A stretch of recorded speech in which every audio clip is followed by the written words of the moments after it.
Hadirin dan pemirsa, Anda kembali menyaksikan debat keempat Capres Pemilu 2019 dan kini saatnya kita masuki sesi debat terbuka.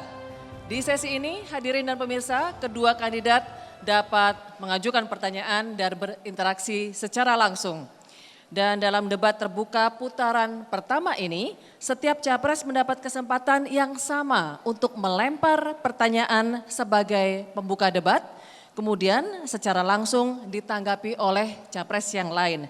Demikian seterusnya Bapak-Bapak, dan durasi untuk kedua capres mengajukan pertanyaan adalah 2 menit. Kemudian untuk menjawab 2 menit dan saling menanggapi masing-masing durasinya 2 menit. Sehingga total durasi untuk putaran pertama debat terbuka kali ini adalah 8 menit. Bapak-bapak, kami sebagai moderator hanya bertugas mengawal jalannya debat agar berjalan dengan tertib dan mengingatkan waktu saat telah habis. Kami ingatkan sekali lagi kepada para capres, Bapak-bapak agar fokus kepada 4 tema kita pada malam hari ini, yakni ideologi, pemerintahan, pertahanan dan keamanan, serta hubungan internasional. Baik, kedua calon presiden untuk kesempatan pertama berdasarkan hasil pengundian, kami persilakan calon presiden nomor urut 02, Bapak Prabowo Subianto untuk memberikan pertanyaan terbuka. Kami persilakan Bapak, waktunya 2 menit.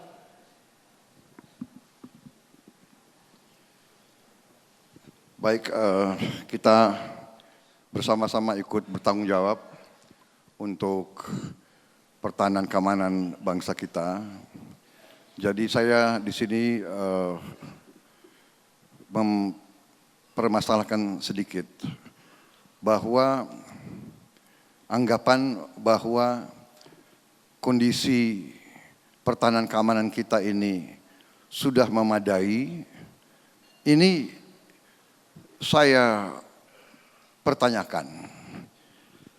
Tadi saya sudah singgung bahwa pembiayaan kita adalah 0,8% dari GDP, 5% dari APBN, padahal tetangga-tetangga kita sampai dengan 3% dari GDP, 30% dari APBN mereka. Artinya begini Pak Jokowi, artinya mungkin kita lihat, kita beli alat, tetapi kita harus lihat itu kalau dalam pertahanan itu harus kita lihat apple to apple. Kalau dia punya peluru kendali, kalau dia punya umpamanya kapal selam, kita harus tahu kemampuan kapal selam ini jenisnya ini. Kita beli kapal selam oke, dari Korea. Itu kapal selam itu adalah tipe 209. Ya, kemampuannya sangat terbatas dengan yang dibeli Singapura. Dia punya tipenya sudah 218 yang bisa luncurkan peluru kendali dari bawah laut. Contoh, jadi kalau kita membangun divisi ketiga, tapi pelurunya nggak ada, untuk apa kita bikin divisi ketiga? Markas bagus, nggak bisa perang. Jadi saya tanya Pak Jokowi, apakah briefing-briefing yang Bapak terima ini perlu atau tidak untuk dikaji kembali? Waktunya habis Pak Prabowo Subianto. Kami persilakan Pak Jokowi untuk langsung menjawab pertanyaan ini. Durasinya 2 menit Bapak. Sekali lagi saya masih sangat percaya kepada TNI kita dalam mempertahankan kedaulatan negara Republik Indonesia yang kita miliki. Saya masih sangat percaya. Kembali lagi mengenai anggaran pertahanan. Memang kita sekarang ini baru memberikan prioritas kepada pembangunan infrastruktur. Pada suatu saat apabila pertumbuhan ekonomi kita semakin baik, karena ekonomi dunia juga pada posisi normal, kita akan bisa memberikan anggaran yang lebih baik kepada TNI kita dalam rangka membangun alutsista ke depan yang lebih baik. Kalau tadi Bapak membandingkan kita dengan negara-negara tetangga, ya memang anggaran kita lebih kecil. Tetapi saya masih meyakini bahwa dari informasi intelijen strategis yang masuk pada saya mengatakan bahwa 20 tahun ke depan invasi dari negara lain ke negara kita dapat dikatakan tidak ada dalam waktu kurun 20 tahun. Tetapi yang perlu dicermati justru keamanan di dalam negeri yang berkaitan dengan konflik. Oleh sebab itu, konflik ini jangan juga dianggap remeh. Karena konflik ini bisa menjadi membesar karena perang teknologi, perang elektronik yang dilakukan dari luar untuk menusuk langsung ke dalam. Sekali lagi saya ingin menggarisbawahi bahwa pengembangan SDM TNI, terutama dalam penguasaan teknologi persenjataan dan cyber sangat diperlukan dalam pertahanan negara kita ini ke depan. Ini kuncinya di sini. Mengenai pembelian hal yang sangat teknis itu, saya kira TNI lebih tahu. Pak Jokowi, terima kasih. Kami persilakan langsung ditanggapi oleh Bapak Prabowo Subianto. 2 menit, Bapak. Jadi Pak Jokowi, saudara-saudara sekalian, saya waktu Letnan II masih muda, saya juga dapat pengarahan dari jenderal-jenderal saya tahun 74. Dalam 20 tahun tidak akan terjadi perang terbuka. Tahu-tahu tahun 75 tim-tim meletus. Saya Letnan II berangkat ke tim-tim, Pak. Padahal jenderal-jenderal saya memberi pengarahan dalam 20 tahun tidak akan ada perang. Pak, yang memberi briefing kepada Bapak, aduh. Siapa yang memberi briefing itu, Pak? Tidak boleh dalam pertahanan keamanan kita tidak boleh menganggap tidak akan ada perang. Sic vis pacem para bellum.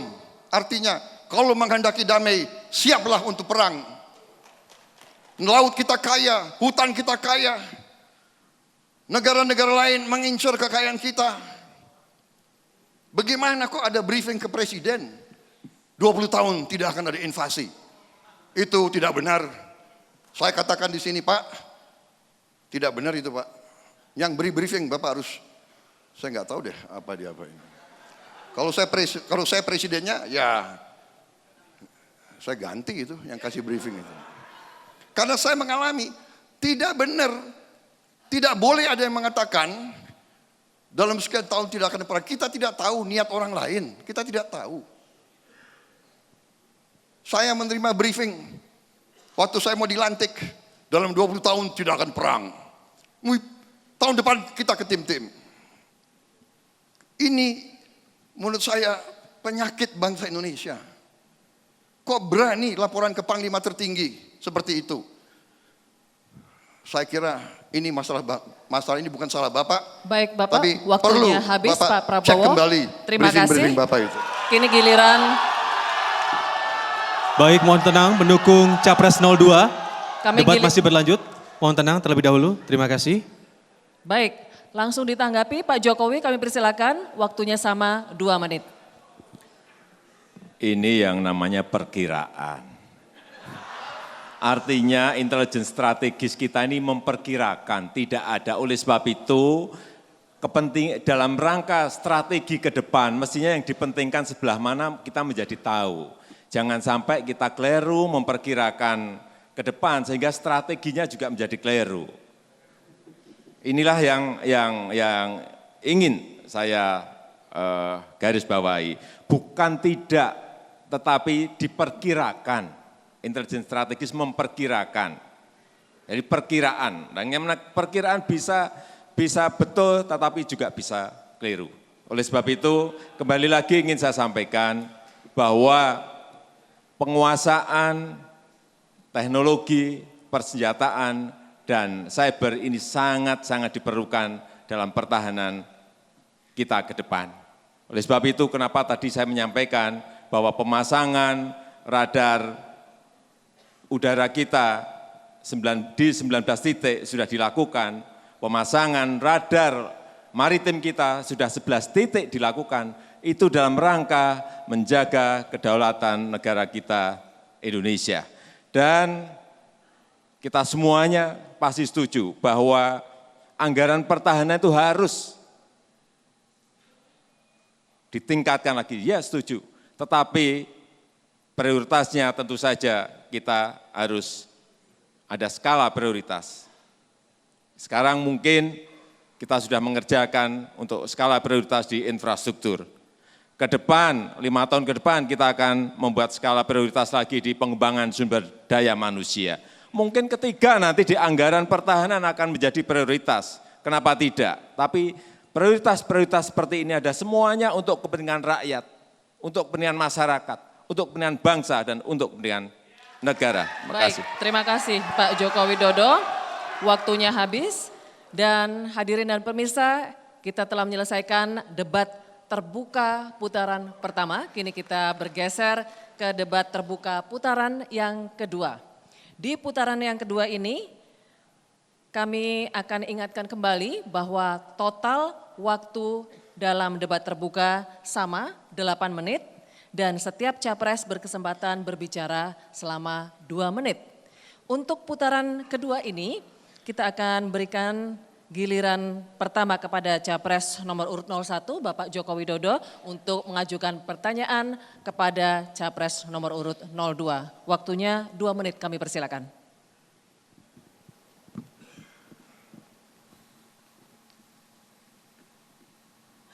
Pertanyaan saya di bidang pemerintahan. Di depan tadi sudah saya sampaikan bahwa ke depan pemerintahan digital dan melayani itu sangat diperlukan oleh negara kita Indonesia. Pertanyaan saya, apa pandangan Bapak mengenai mall pelayanan publik? Terima kasih. Masih ada waktu Bapak Jokowi? Cukup? Baik, kami persilakan Bapak Prabowo Subianto untuk menjawab pertanyaan ini. Waktunya 2 menit Bapak, dimulai dari saat Pak Prabowo berbicara.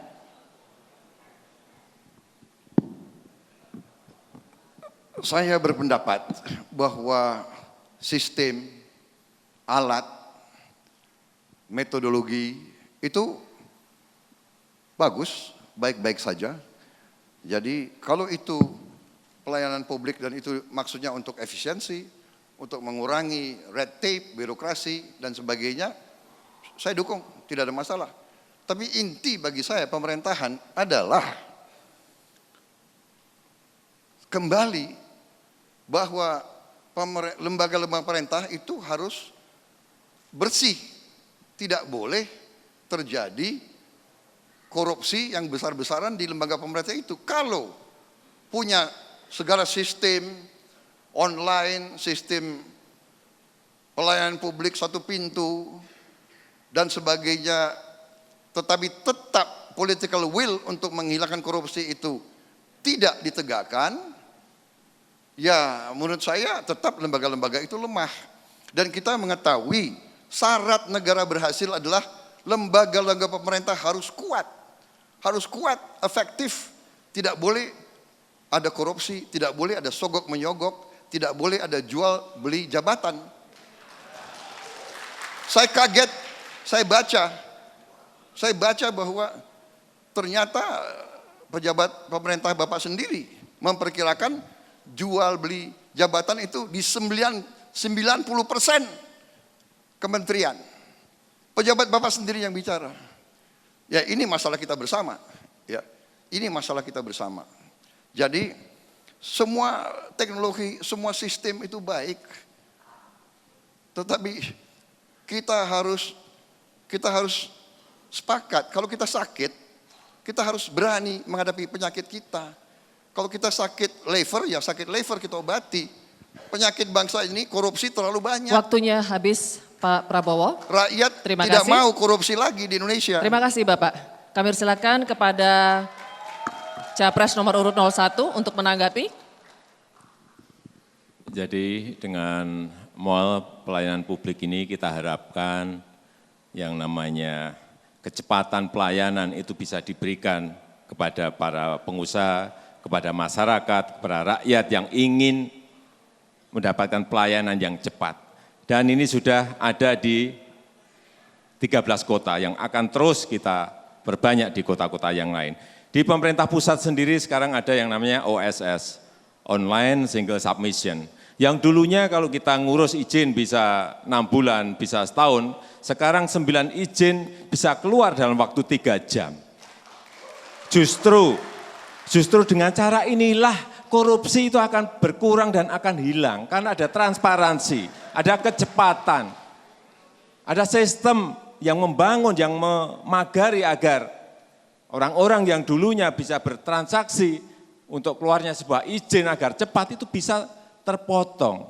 Dan perlu saya sampaikan kepada Pak Prabowo, bahwa korupsi kita di tahun 98 itu negara kita ini terkorup di ASEAN.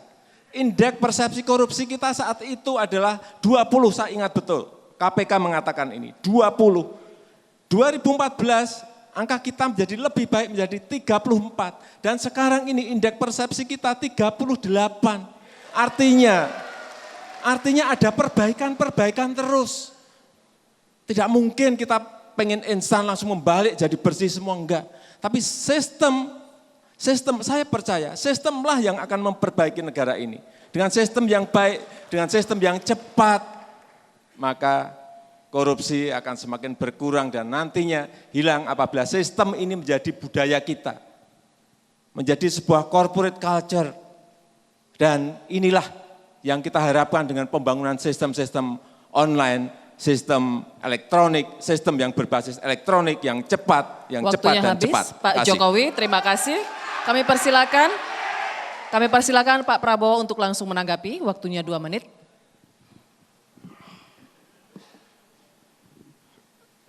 Jadi memang kita sepakat bahwa korupsi ini harus kita atasi. Dan kita paham dan kita mengerti bahwa sistem akan mendukung dan memperbaiki itu. Tapi saya mempermasalahkan di kondisi negara sekarang, Pak. Mungkin ini yang Bapak tidak tangkap dari perkembangan masyarakat yang real yang kita alami. Ada suatu distrust, kehilangan kepercayaan kepada elit dan kepada pemerintahan. Karena kadang-kadang niat yang diucapkan tidak sesuai dengan pelaksanaan yang dilaksanakan di bawah itu. Sebagai contoh, maaf Pak, ya ini saya harus menyampaikan ya, bahwa Bapak komit kepada demokrasi, saya tahu itu. Tetapi maaf, bocor di mana-mana surat-surat dari pejabat-pejabat Bapak yang memerintahkan penggunaan aparat untuk membantu salah satu kontestan dalam pemilihan. Pak, ini kan tidak sesuai dengan kaidah demokrasi, Pak. Saya khawatir mungkin Bapak tidak paham di bawah ini banyak ada kepala desa dimasukin penjara, dipanggil, dikasih pengarahan, aparat yang memberi petunjuk, memberi pengarahan. Ini bagaimana dengan sistem sebaik apapun, kalau memang will untuk menjalankan demokrasi tidak dijalankan, menjalankan pemerintahan, saya khawatir distrust ini tambah. Waktunya habis, Pak Prabowo, terima kasih. Baik, kita telah menyelesaikan debat terbuka untuk segmen ini dan di segmen berikutnya masih ada 2 putaran lagi debat terbuka yang akan dipandu oleh rekan saya Zulfikar Nagy. Karena itu tetaplah bersama debat keempat Capres Pemilu 2019.